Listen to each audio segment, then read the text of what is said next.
Je suis très heureuse de vous retrouver aujourd'hui. On va parler des 5 types de personnes à absolument éviter au quotidien. Et oui, il y a certaines personnes qu'il ne vaut mieux pas avoir dans son entourage, donc soyez attentifs. Je vous explique les 5 types de personnes à éviter. Avant ça, je vous rappelle de bien vous abonner à la chaîne pour ne rater aucun de mes conseils. Si vous voulez développer votre confiance en vous, votre charisme, votre leadership tout en vous sentant bien de l'intérieur, vous êtes au bon endroit. Alors c'est parti, voici le premier type de personnes à éviter. Ce sont les personnes qui sont négatives.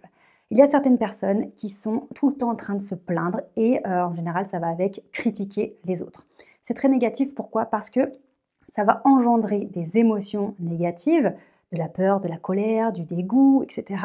Et ça va brasser des émotions négatives. Donc quand vous côtoyez au quotidien une personne qui ne fait que se plaindre, en fait à chaque fois elle vous tire vers le bas, elle vous tire vers le bas, elle vous plombe, d'accord? On est vraiment sur des énergies basses et on pourrait s'imaginer que la personne qui se plaint, bah, ça lui appartient, voilà, c'est son état. Mais non, en fait, c'est vraiment contagieux. Et c'est pour cette raison qu'on est attiré par les personnes qui sont positives, souriantes, enthousiastes.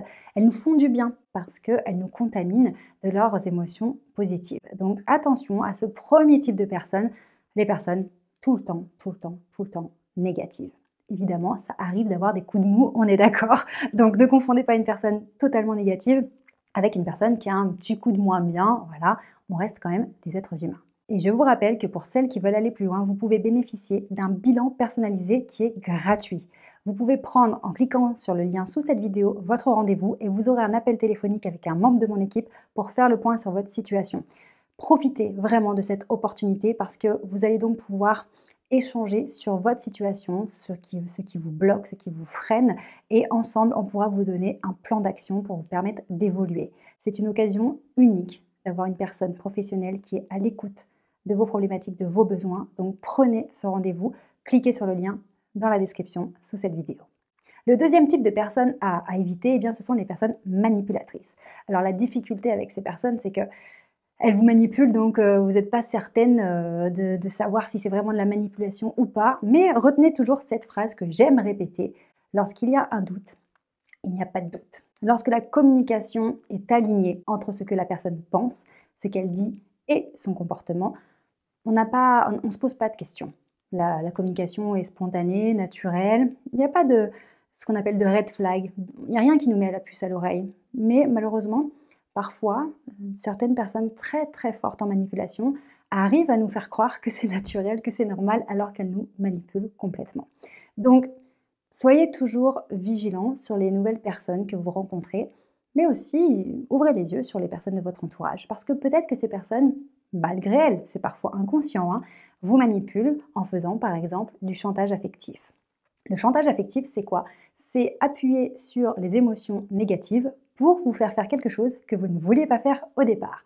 Par exemple, vous faire culpabiliser. Ou alors, vous déclencher de la tristesse. Ou bien encore de la peur avec des menaces. Ça ressemblerait à, par exemple, bah, tu voudrais pas me voir triste quand même. Tu voudrais pas que je sois triste le jour de mon anniversaire. Ça, c'est du chantage affectif. Alors ça va, c'est mignon, mais ça peut aller très très loin jusqu'à des menaces, appuyer sur la peur ou vous faire ronger de culpabilité. C'est de la manipulation. Deuxième façon de manipuler, c'est aussi de se servir de vos faiblesses. Par exemple, si vous avez l'impression que les gens ne vous apprécient pas beaucoup ou que vous avez du mal à vous faire des amis, eh bien, peut-être qu'une personne manipulatrice pourrait vous dire: «Ouais, mais regarde, moi au moins je suis là, tu vois? Moi je suis à tes côtés. Ils sont tous partis, hein, tu vu? Ils t'ont tous laissé tomber, hein. Ils en ont rien à faire de toi. Moi au moins je suis là». Ça aussi, c'est de la manipulation. Donc la manipulation, c'est quelque chose, d'assez abstrait, c'est compliqué de le repérer, et pour pouvoir analyser tout ça, vous avez besoin d'une confiance en vous solide, d'une estime de vous solide pour pouvoir vous affirmer, être solide sur vos appuis et avoir l'esprit clair pour repérer les personnes qui seraient mal intentionnées. Si vous avez des difficultés avec votre confiance en vous, votre estime de vous, vous êtes un petit peu perdu, vous avez du mal dans vos relations, eh bien je vous encourage d'autant plus à prendre ce rendez-vous pour faire un bilan personnalisé, puisque ça va énormément vous aider à faire le point sur vos blocages. Troisième type de personnes à éviter, eh bien, ce sont les personnes égocentriques. Les personnes égocentriques, elles ont cette tendance à ne penser qu'à elles. Elles sont centrées, comme son nom l'indique, sur elles-mêmes, sur leurs besoins. Alors ça ne veut pas dire qu'il ne faut pas penser à soi, qu'il ne faut pas honorer vos besoins, évidemment. C'est bien la problématique des personnes qui sont trop gentilles. Non, ça signifie qu'il y a un déséquilibre. Et ce déséquilibre, c'est qu'une personne égocentrique ne fait aucun compromis. C'est toujours en fonction d'elle, en fonction de ses besoins, en fonction de ce qu'elle avait prévu, en fonction de ce qui l'arrange. Et finalement, elle ne considère pas du tout vos besoins. Donc là, attention, parce que ces personnes-là vont commencer à ronger, ronger, ronger.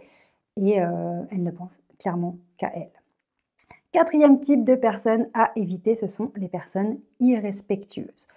Donc là aussi, parfois, quand on manque de confiance en nous, qu'on a du mal à s'affirmer, quand on nous a souvent dit dans notre enfance qu'il faut être gentil, qu'il faut faire des efforts, qu'il faut prendre sur soi, qu'il ne faut pas faire de vagues, on a du mal à savoir où se situe la limite, nos limites, et à quel moment on est en droit de réclamer plus de respect. Donc là aussi, quand je travaille avec les personnes que j'accompagne, parfois c'est intéressant de remettre les limites et d'avoir l'esprit beaucoup plus clair sur ce que l'on va accepter et ce qu'on n'accepte pas venant des autres. Donc les personnes qui vont être irrespectueuses, ce sont des personnes qui vont délibérément aller au-delà de vos limites.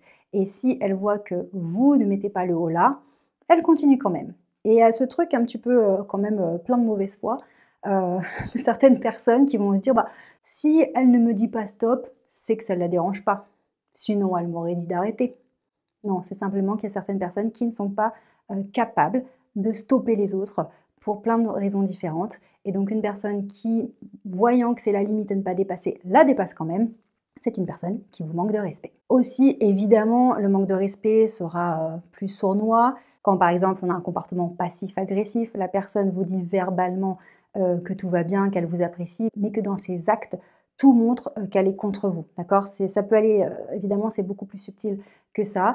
Prenez au sérieux ces red flags, ces petits signes, parce que votre cerveau subconscient, lui, il analyse tout, il enregistre tout.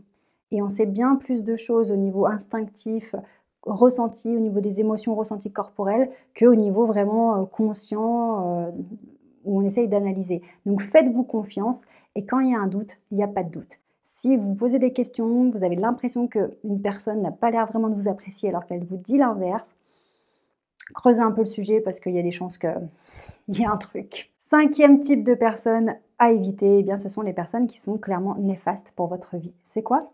Ce sont les personnes qui vont, alors sournoisement, hein, on ne le voit pas venir tout de suite, ça serait trop simple, elles vont avoir, mine de rien, cette tendance à faire que votre vie est toujours plus compliquée, qu'il y a toujours des problèmes et vous allez vous rendre compte que c'est bizarre parce qu'avec cette personne, ça part toujours en vrille. Ou à chaque fois que je fais quelque chose avec cette personne, ça me dessert. Donc là, vraiment, posez-vous la question, mais est-ce que cette personne m'apporte du positif dans ma vie ou j'ai bien l'impression que finalement, elle ne fait que me tirer vers le bas, elle ne me fait que m'attirer des problèmes. Là, encore une fois, c'est subtil, mais quand vous prenez un peu de recul, vous savez bien au fond de vous que cette personne amène beaucoup de négatif dans votre vie, donc attention. Alors évidemment, l'histoire n'est pas d'un coup de couper les ponts avec tout le monde et de dire en fait, vous êtes tous des manipulateurs, vous êtes tous négatifs, on reste tous des êtres humains, mais c'est vraiment de prendre du recul et de se dire que vous avez le droit et le choix sur vos relations. Il n'y a pas de relation subie. À un moment donné, on est adulte et c'est nous qui choisissons qui est-ce qu'on laisse rentrer dans notre vie, qui on laisse partir ou qu'on fout carrément dehors si besoin. Mais à un moment donné, on n'est pas là pour subir.